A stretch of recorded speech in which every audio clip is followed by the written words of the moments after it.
Filipino 4. Ikalawang quarter, ikalawang linggo. Matatag curriculum.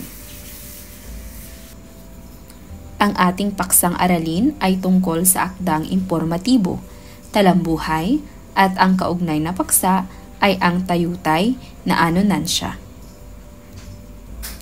Mga kasanayan. Nauunawaan ang paglalahad muli ng tekstong impormatibo tulad ng talambuhay. Natutukoy ang kahulugan ng talambuhay, na ibibigay ang mahahalagang impormasyon sa binasang talambuhay. Napaghahambing ang dalawang uri ng talambuhay. Para sa unang araw. Tren ng kaalaman. Tayo nang sumakay sa kaway-aralan ng bawat istasyon. Estasyon ng tiket. Habang nakapila, natutuhay inaalala. Para sa maikling balik-aral, gulong ng kapalaran.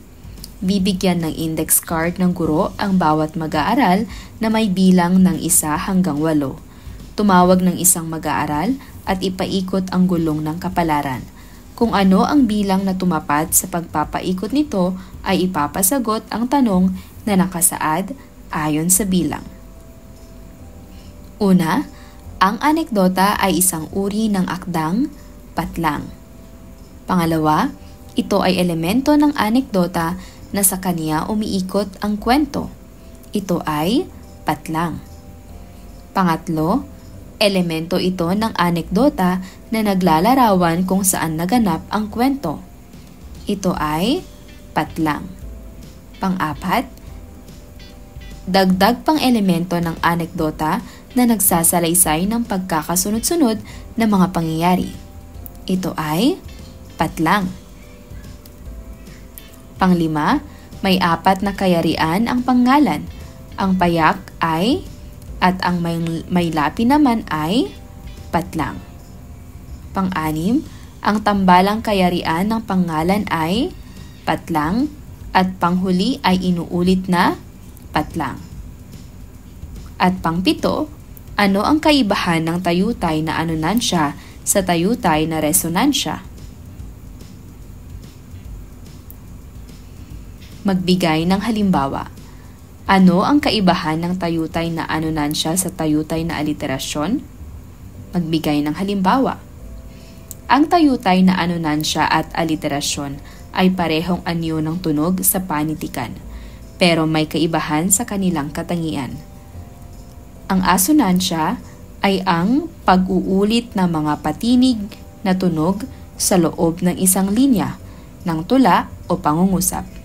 Halimbawa, sa ilalim ng malamig na buwan, siya'y nag-iisa at nagmumuni. Ang aliterasyon naman ay ang pag-uulit ng mga katinig na tunog sa simula ng mga salitang magkakasunod. Halimbawa, pumapasok sa paaralan ang mga masisipag na estudyante. Sa madaling salita, ang asonansya ay tungkol sa mga patinig, samantalang ang aliterasyon ay tungkol sa mga katinig. Para sa feedback, patay sa ginawang pagbabalik-tanaw sa aralin, gulong ng isip. Basahin ang anekdota ni Jose Rizal tungkol sa kanyang tsinelas. Pagkatapos, sagutin ang mga tanong sa gabay ng guro. Naalala ko noong kami nakasakay sa bangka nang humalagpos ang isa kong tsinelas. Ang tsinelas ang ginagamit namin sa pagpasok sa paaralan at ginagamit sa mga lakaran. Mabilis itong inanod sa tubig, kaya hindi ko na nahabol. Nalungkot ako dahil naisip kong magagalit sa akin ang aking ina dahil sa pagkawala ng aking tsinelas. Tiningnan ako ng bangkero nang kinuha ko ang isa ko pang tsinelas at dali-dali kong itinapon sa dagat. Kasabay ang dasal na mahabol sana nito ang kaparehas sa tsinelas. Bakit mo itinapon ang isa mo pang tsinelas?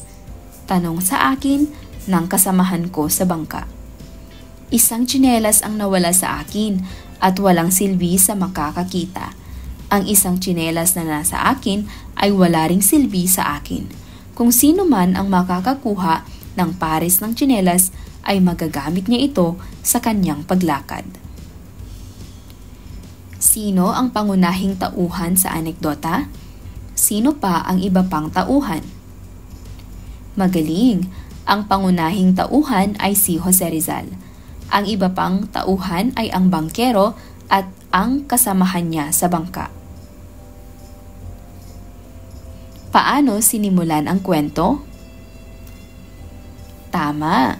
Sinimulan ang kwento sa pamamagitan ng pagsasalaysay ni Rizal ng karanasan niya habang siya ay nakasakay sa bangka at ang hindi na inaasahang pagkawala ng kanyang tsinelas. Isalaysay ang pagkakasunod-sunod ng mga pangyayari. Una, nakasakay si Rizal sa bangka nang humalagpos ang isa niyang tsinelas. Naramdaman niya ang lungkot at takot na magagalit ang kanyang ina sa pagkawala ng tsinelas. Nang hindi na niya mahabol ang tsinelas, kumuha siya ng isa pang tsinelas at itinapon ito sa dagat. Umaasang makakahanap ang ibang tao ng pares nito.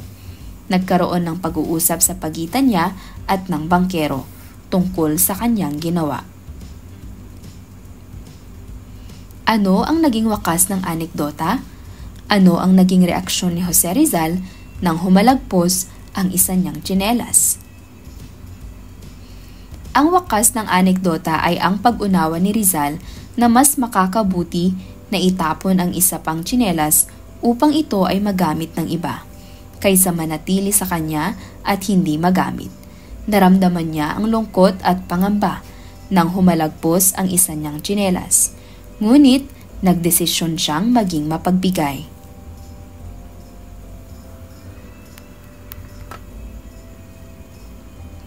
Anong aral ang napulot mo sa anekdota?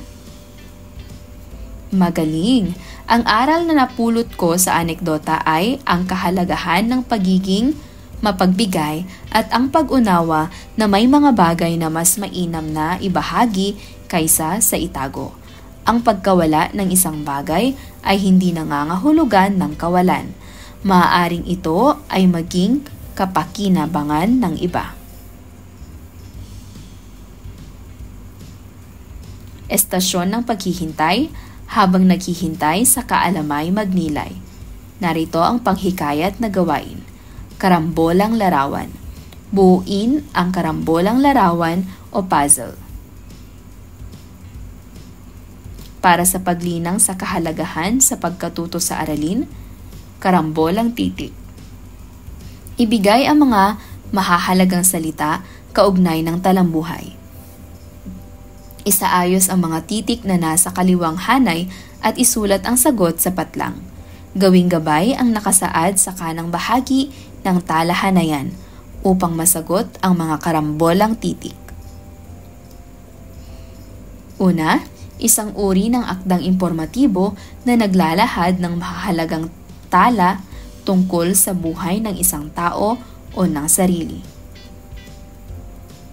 Pangalawa, ito ay isang uri ng talambuhay na naglalaman ng mga impormasyon tungkol sa sarili.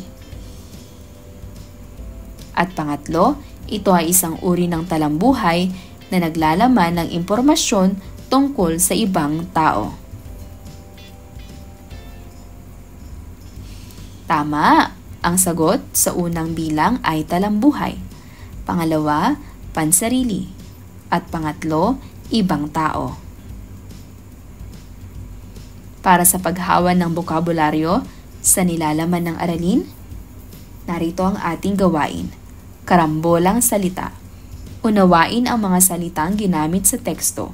Piliin ang wastong salita sa Filipino sa mga karambolang salita. Bilugan ang salita na tumutugma sa nakasaad sa mga initimang salita sa pangungusap.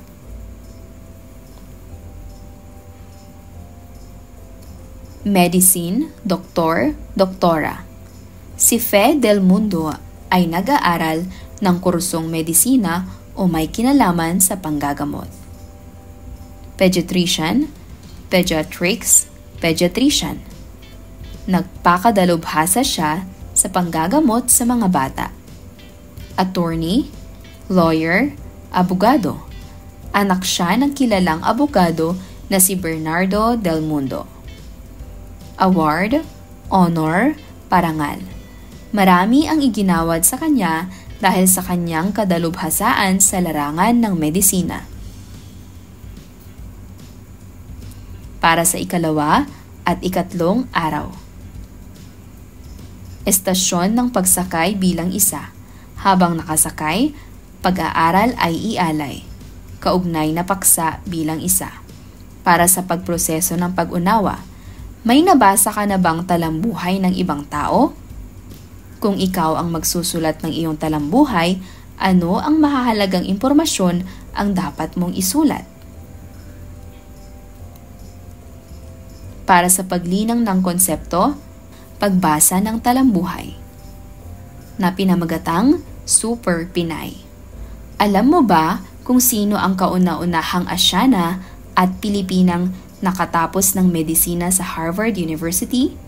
Siya ay walang iba kundi si Dr. Fe del Mundo. Isinilang siya noong ika-27 ng Nobyembre 1911 sa Intramuros, Maynila. Siya ay isa sa mga 8 anak ni Bernardo del Mundo na isang kilalang abogado sa Marinduque at ni Paz Villanueva. Ito ang unang pagkakataon na isang Pilipino ang nakapagtapos sa Harvard Medical School. Natapos niya ang masterado sa bakterolohiya sa Boston University habang nagsasanay siya sa Harvard Medical School at Massachusetts Institute of Technology. Naging tanyag si Dr. Fe del Mundo dahil sa kanyang mga tagumpay sa larangan ng medisina at pag-aaral ng kalusugan. Narito ang mahalagang impormasyon ng kanyang buhay.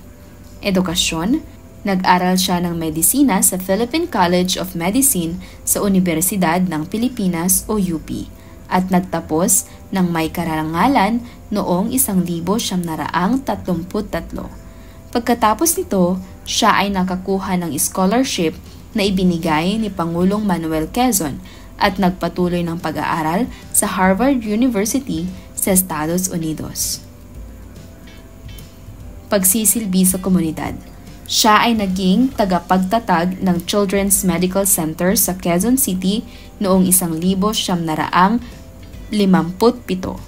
Ang ospital na ito ay naging sentro ng pag-aaral ng pediatrician at pangangalaga sa kalusugan ng mga bata. Dahil sa kanyang mga kontribusyon sa kalusugan ng mga bata, kinilala siya bilang ina ng pediatrician sa Pilipinas. Pagsiklab ng ikalawang digmaang pandaigdig. Noong ikalawang digmaang pandaigdig, siya ay naging unang Pilipinong babae na kinilala ng Philippine General Hospital bilang punong residente. Isa siyang katuwang sa pag-aaral ng mga simpleng paraan ng pangangalaga sa kalusugan sa mga komunidad. Nagboluntaryo siyang gamutin ang mga nasalanta ng digmaan, lalo na ang mga bata. Sumanib siya sa International Red Cross noong 1941. Pagbalik niya mula sa Amerika bago sumiklab ang ikalawang digmaang pandaigdig. Siya ay nakaimbento rin ng incubator na yari sa kawayan na hindi na kailangan ng kuryente upang magamit. Dinisenyo niya ito upang magamit sa mga pamayanang wala pang elektrisidad. Mga karangalan. Sa loob ng kanyang mahabang karera, tinanggap ni Dr. Fe del Mundo ang iba't ibang mga parangal, kabilang ang Ramon Magsaysay Award for Public Service noong 1977. Iginawa din sa kanya ang pambansang alagad ng sining para sa pediatrician at pambansang siyentista noong 1980. Noong 2010, pinarangalan siya ng Order of Lacandula bilang bayani. Pinarangalan naman siya ng Grand Collar of the Order of the Golden Heart Award noong 2011. Patunay ito ng tatak ng pagiging super Pinay. Inialay niya ang kanyang buong buhay sa panggagamot at pagtulong lalo na sa mga kababayan niyang may sakit. Ang buhay ni Dr. Fred Del Mundo ay nagpakita ng kanyang malalim na pagmamahal sa medisina at sa kapakanan ng mga bata. Ang paniniwala niya sa bahay ay kung ano ang ibigay mo sa mundo, ang pinakamagandang bagay na mayroon ka ay asahan mong babalik sa iyo ang magandang bagay dito sa mundo. Siya ay naging inspirasyon para sa maraming Pilipino at nag-iwan ng makabuluhang marka sa larangan ng kalusugan. May 100 taong gulang siya noong 2011, bagamat hindi na niya ito naipagdiwang sapagkat ipinagluksa ang kanyang pagyao noong Agosto 6, 2011 at inihimlay siya sa libingan ng mga bayani. Batay sa binasang talambuhay, sagutin ang mga sumusunod sa pamamagitan ng pagbuo ng character profile.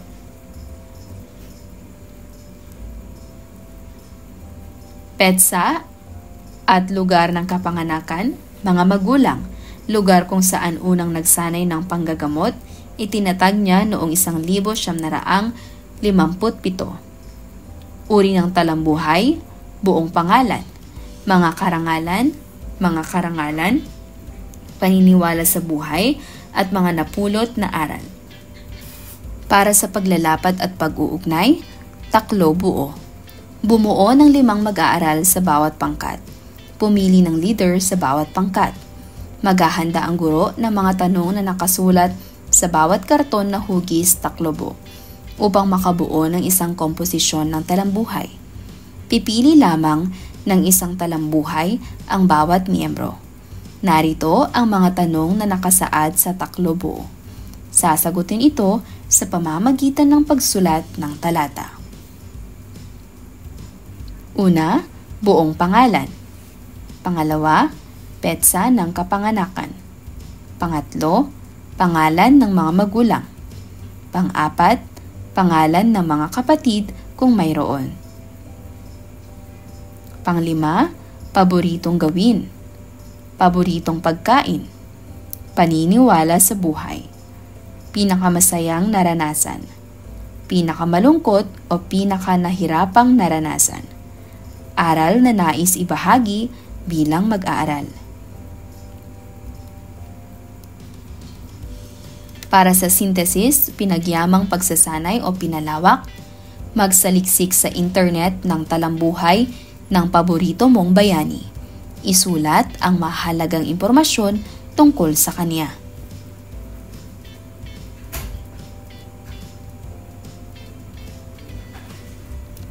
Narito ang iyong mga gabay. Link ng pinagkunan ng talambuhay, talambuhay ni, mahalagang impormasyon, buong pangalan, petsa ng kapanganakan, lugar kung saan ipinanganak, at mga magulang. Mahalagang pangyayari sa buhay. Bakit mo naging paboritong bayani? Estasyon ng pagsakay bilang isa. Habang nakasakay, pag-aaral ay ialay. Para sa pagproseso ng pag-unawa,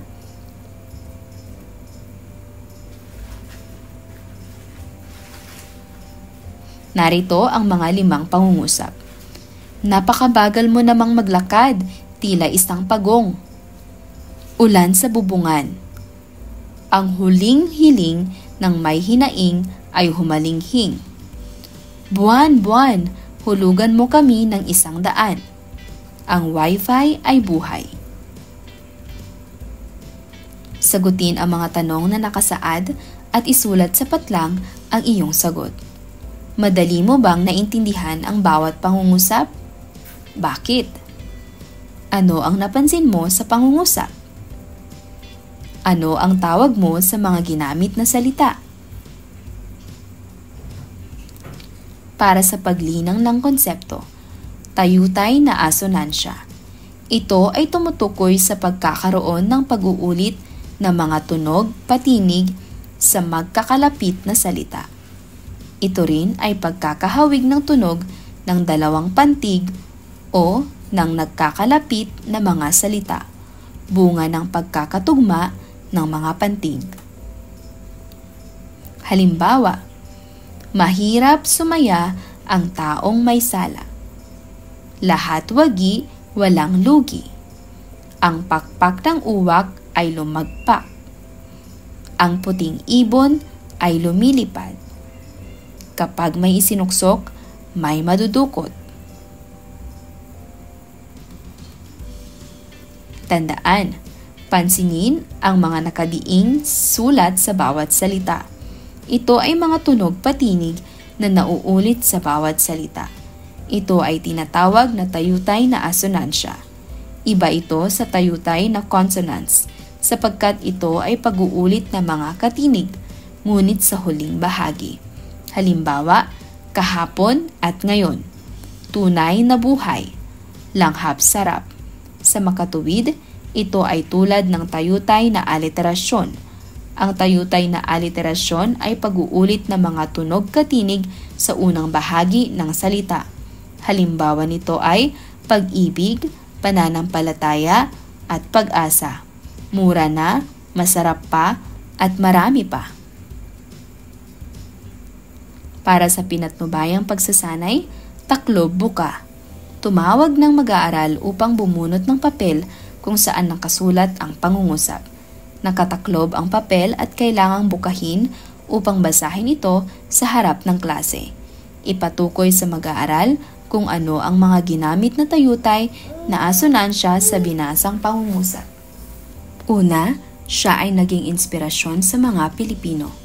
Si Dr. Del Mundo ay nag-iwan ng makasaysayang marka sa larangan ng kalusugan. Sa kanyang galing, daming gantimpala ang nakamit.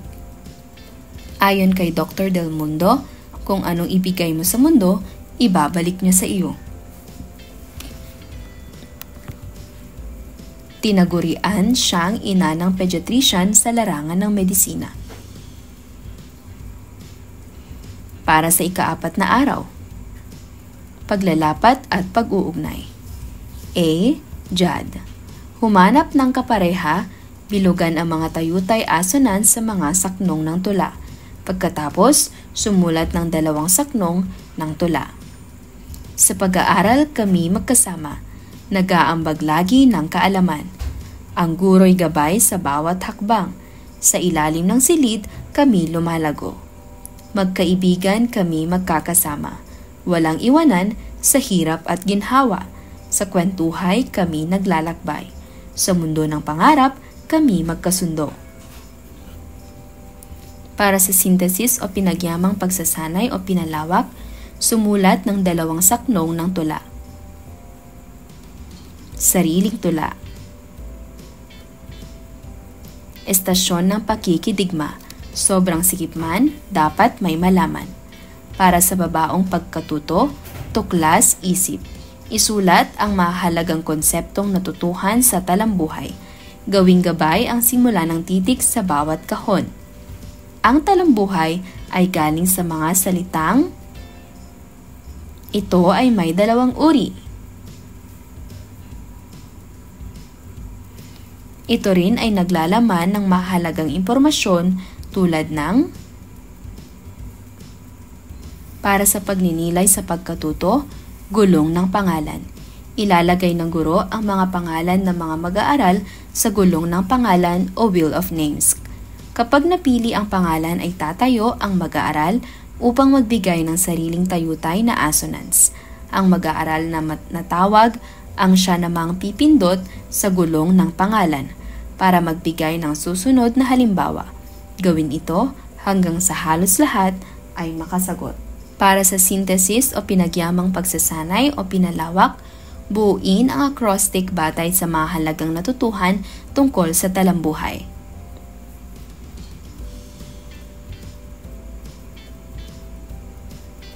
Gawain bilang pang-4, buuin ang talata.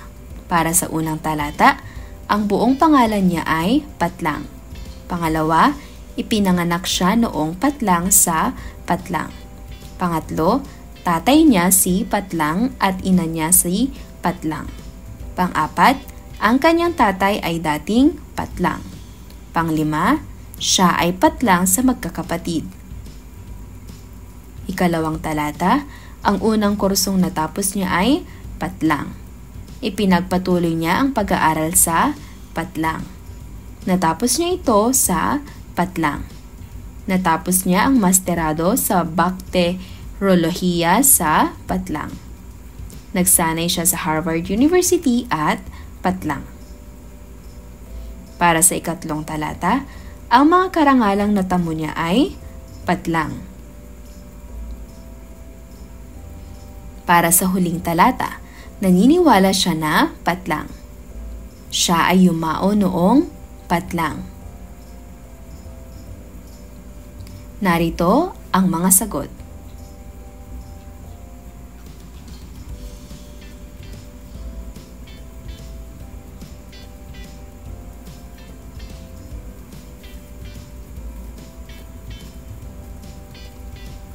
Narito naman ang sagot para sa ikalawang talata.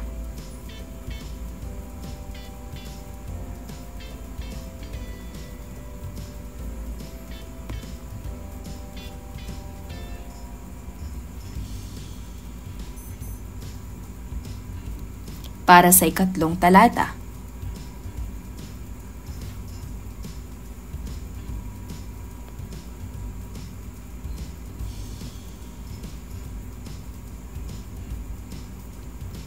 At para sa huling talata.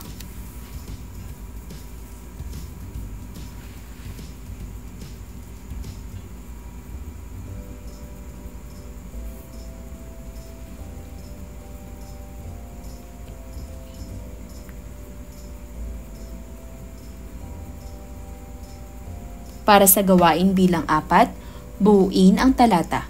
Synthesis o pinagyamang pagsasanay o pinalawak. Matapos mong basahin ang talambuhay ni Dr. Fred Del Mundo, isalaysay mo naman ang sarili mong talambuhay.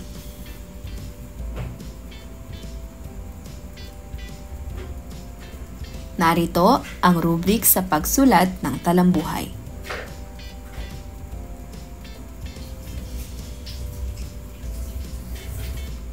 Para sa inyong takdang aralin, sa kwaderno, maglista ng 10 tayutay na asonansya.